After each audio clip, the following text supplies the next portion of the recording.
Punta tayo ng market, guys. Dito pa tayo sa elevator ngayon.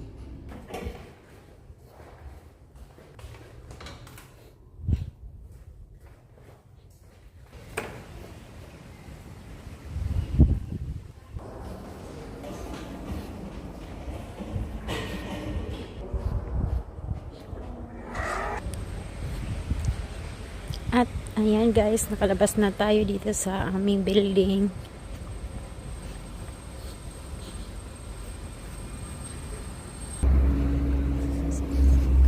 Ayan, nakita ko sila Ivy at Samsam.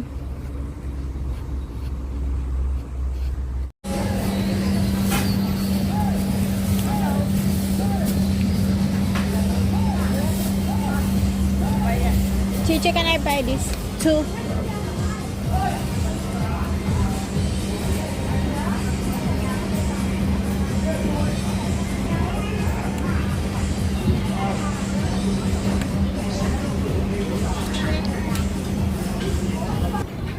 At ayan, tapos na tayong bumili ng ating gulay at karne. Dito naman tayo, bili tayo ng...